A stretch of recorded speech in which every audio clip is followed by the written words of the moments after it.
Hello America, me again, here to annoy. S.O.F.A, Status of Forces Agreement.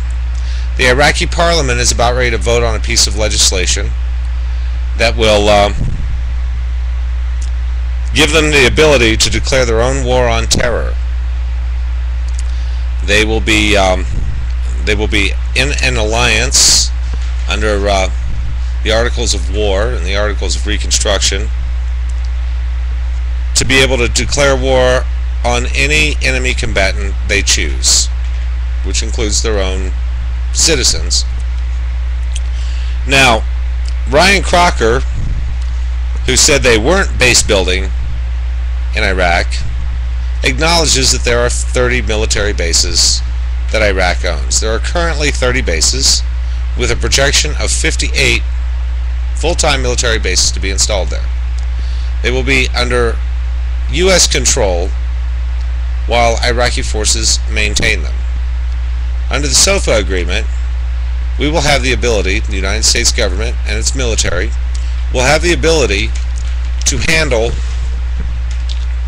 all of their air cover, because they're not going to give them their own planes, all of their own ground cover.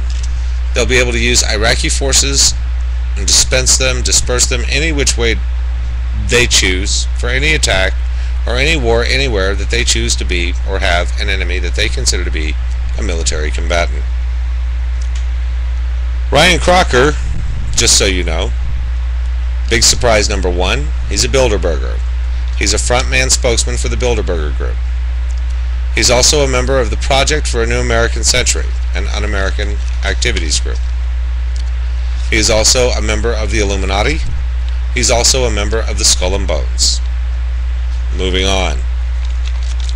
Technically, they're using, well, let's just break it down. They're using strong-arm tactics with Iraq. Well, apparently our government is holding $50 billion U.S.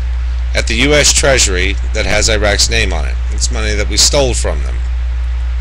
So we'll give it back to them if they sign off on the S.O.F.A agreement. Part of the S.O.F.A agreement gives full amnesty to the President of the United States of America. Full amnesty. It gives full amnesty to all of the private contractors and the military now serving in Iraq, regardless of their war crimes. So not only has he tried to run an end-run play here, he is also running an end-run play there, because the only people that can truly file the complaint, he'll lock them up in litigation and say, no, under the S.O.F.A agreement, you signed the S.O.F.A agreement, you are not allowed to sue me or to bring me up to The Hague to try me under the rules and the guides of this plan. Now, you have to remember the Federal Reserve Bank that is holding that $50 billion is not a U.S. holding. It's not. It's a private bank. It would be like if I had my own private bank and people came into my place of business and I used their money to invest it in things. Well, they're going to give them back their $50 billion and they're most likely going to keep the interest. I'm not sure where that interest is going, but I've got some funny feelings. A lot of very wealthy people in this country that we want to trust turn out to be horrible crooks. Now, the Iraqis want to sell their oil in euros, and if you want to understand what that means, the entire global economy is based in US dollars on oil, and more it's becoming prevalent, or the prevailing wind is, that they're selling their oil in euros simply because the euro is worth more and has a better future. Well, they know this, and that's why they're crashing the US dollar, so that they can finally move us over to the Amero. Now, when they announced that they would like to start selling their oil in euros, the Bush administration said no. Well, of course he would, because he wants to crash the economy when he's ready, not before. And if we resorted back to the Constitution, we could fix every single one of these problems. First of all, by getting rid of the UN, then the Federal Reserve, both in the same move, and then bringing out the U.S. Treasury and letting it do its job. These types of actions would be exactly what would save America. Now, the wording in S.O.F.A, it's very tricky. This is the Status of Forces Agreement, remember. The legislation uses plain language like the right to strike from within Iraqi territory any countries considered to be a threat, thus bypassing our Congress. And that's exactly what it would be. We could utilize Iraqi forces in conjunction with American forces from Afghanistan, in conjunction with Blackwater and other private security companies, in order to formulate an attack plan. Thereby bypassing the Constitution of the United States of America and undermining your freedom yet again.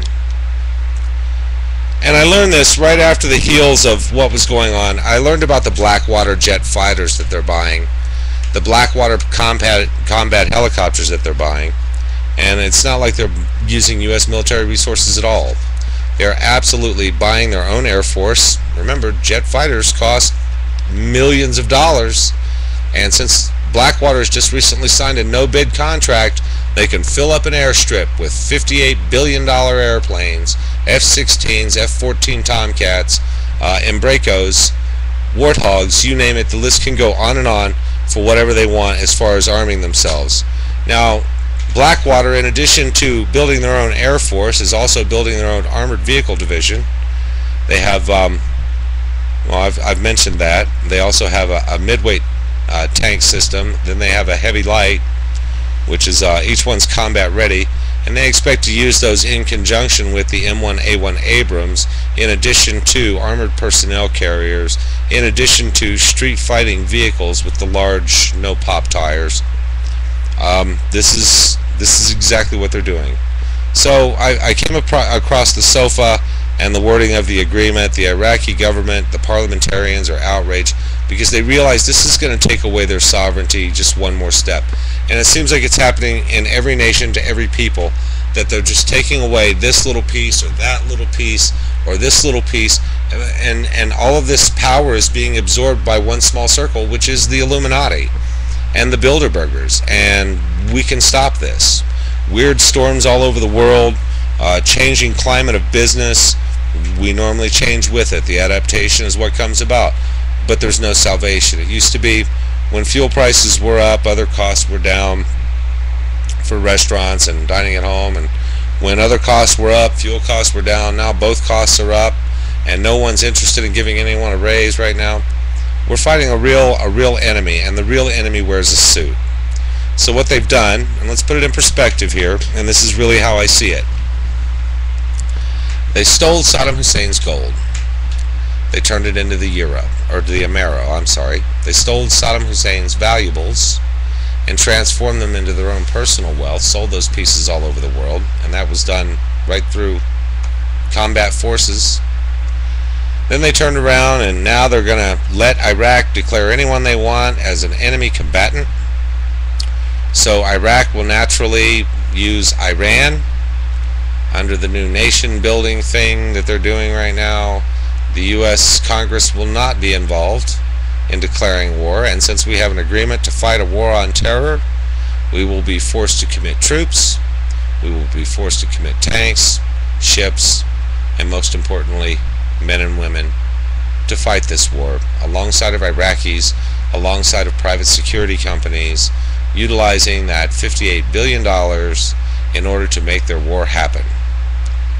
And in the end, all that's going to happen is that we're going to have a new enemy that we're going to have to fight in the Middle East. There are no friends there. Iran is ran by the Muslim clerics, and the people will do the will of the cleric before they will do the will of the president, if need be, of Iran. So they want to run another end-run play on you, and I hope you figure it out. Look for S.O.F.A. You can find it on Wikipedia. That's S-O-F-A. And yeah, get caught up. Check into reality, and I'll see you guys later.